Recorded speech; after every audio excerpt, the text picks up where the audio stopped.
هل ترى انك كنت عادلا في اختيارات القائمه اللي راحت بطوله كاس العالم؟ ايوه اتفضل. كنت عادل؟ طبعا من وجهه نظري ايوه طبعا كنت عادل. ليه استبعدت 10 لاعبين بالتمام والكمال كانوا موجودين معاك؟ لم يوفقوا معايا في بطوله الافريقيه، ومنهم على سبيل المثال 6 مهاجمين. ممكن اقول لك استبعدت 6 مهاجمين. ايوه يا كابتن، ممكن اقول لك اسمائهم؟ اتفضل طبعا، ما انا عارفهم احمد شرف كان لاعب معاك اساسي، كان موجود معايا لحد البطوله، كان موجود، كان معايا. ايوه انا هقول لك كاس الامم كان لاعب اساسي معاك في كاس الامم، شارك في 4 ماتشات بشكل اساسي وسجل هدف. كان معاك مهاجم من النادي الاهلي محمد زعلوك، شارك معاك في كاس الامم، شارك في 5 مباريات اساسي ومره بديل في البطوله. كان معاك محمد، اتكلم بقى قول لي سجل كام هدف. طيب كان معاك محمد سمير. ارجع لي لواحد واحد كده، انت قلت لي شرف سجل هدف، ارجع لي لمحمد زعلوق لعب قد ايه وسجل ايه؟ لعب معاك اساسي 5 مرات ومره بديل في البطوله. وبعدين سجل كام هدف؟ ما اقتنعتش بيه. سجل كام هدف؟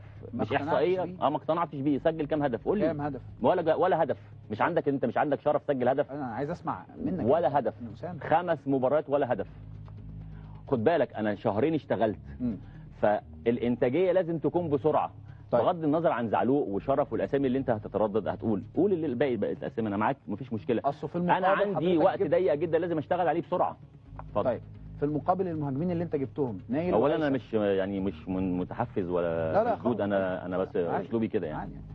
في المقابل هل شفت في نايل اللي لعب معاك 3 ماتشات ولم يسجل، شفت ان هو كان المهاجم الافضل؟ نايل ده كان لعيب بيلعب في حرس الحدود كويس. لعب حوالي 6 مباريات في الدوري الممتاز مع فرقه حرس الحدود. ماشي. نايل ده كان من الاوراق اللي انت لما تروح ما عندك قايمه 18 لعيب و3 حراس، ركز معايا في الرقم ده كويس قوي. انا مركز. 18 لعيب و3 حراس. اي مدرب بيروح بطوله مجمعه عنده 18 لاعب بيحسب حسابات مختلفه خالص، فانت لازم تاخد ورقه او ورقتين لحد 3 ورقات بتكون اللعيبه بتلعب في اكتر من مركز. ماشي. من ضمنهم نايل ده، يعني نايل ده كنت واخد ورقه زي جوكر، بيلعب مهاجم وبيلعب باك رايت ويقدر يلعب كمان رقم 8. وفي نفس الوقت عندي كمان 2 لعيبه بيلعبوا في مراكز مختلفه، فانت لما تروح كأن ال 18 دول يا ابراهيم بقوا 26. فنايل ده بيخضع ليه؟ هو اكتر لاعب شارك في الدوري الممتاز من حرس الحدود، ولا لاعب خد بقى مني بس دي مهم، ولا لعيب من اللي كانوا معايا دول كانوا بيشاركوا في فرقهم في اساسيين في الدوري الممتاز. ولا لاعب. ايه هو الفارق فنيا؟ انا بتكلم فنيا وانت حر في اختياراتك يا كابتن اسامه، انت حر. انا بسال اسئله الناس بتسالها، وبسال اسئله هي حقيقيه على ارض الواقع. طبعا. ما هو الفارق ما بين زعلوك اللي ما سجلش، حضرتك قلت ده لعب معاه 5 ماتشات ما سجلش، وما بين نايل اللي راح معاك برضه بطوله الامم، خلينا اكمل، اللي راح معاك كاس العالم لم يسجل ولم يصنع لم يسجل ولم يصنع اي هدف. انت نظرا لضيق الوقت لما يكون لاعب عندك لعب في الدوري الممتاز، وانا بشجع اللعيبه اللي بتلعب في الدوري الممتاز بصفه مستمره يعني، لان لما تكون عندك لعيب عنده 20 سنه ولسه ما لعبش في الدوري الممتاز دي كارثه بكل المقاييس. طب ما انت اللعيبه اللي عندك معظمها كده. ما هو ده مش بايد انا، ده ايد انديتهم.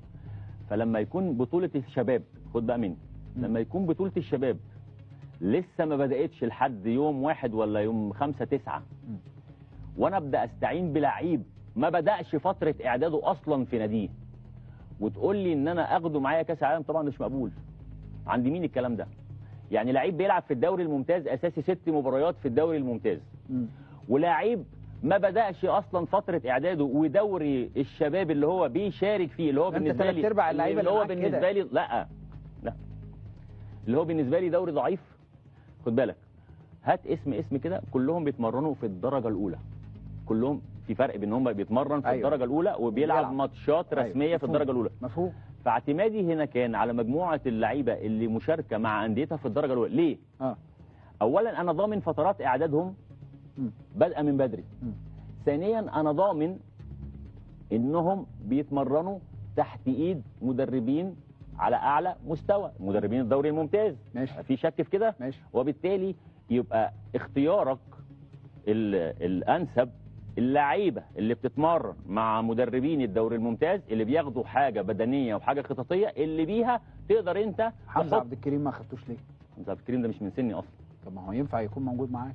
مش من سني اصلا، كان عنده. انت مش كله من سنك يا كابتن اسامه. كان عنده بطوله في المغرب وفي نفس الوقت انا ما كنتش محتاجه في فرق 3 سنين، هيروح يلعب كاس عالم فرق 3 سنين، ده حاجه صعبه شويه. ما هو بيتمرن مع الاهلي فريق اول ولعب مع كولر قبل كده، عنده بطوله منتخبه اولى بيه، يعني في بطوله منتخبه اولى بيه. طيب انت حضرتك اخدت نايل، هل لو رجع بيك الزمن كنت هتاخده تاني؟ هاخده تاني. سؤالي وثالث ورابع وخامس. سؤالي انت لما لقيت نايل مش مأدي معاك بنفس الاداء اللي على الاقل فيه تسجيل اهداف او صناعه اهداف، انت واخد مهاجم تاني هو هيثم، محمد هيثم. ايوه مظبوط كده؟ نعم. ليه ما شاركش غير 10 دقايق بس في ماتش نيوزيلندا؟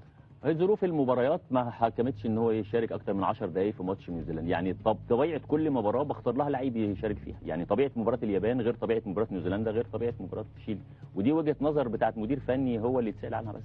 لكن كل طباعه المباريات ما تسمحش ان انا ممكن اشارك بده او اشارك بده، حسب اختيارك انت.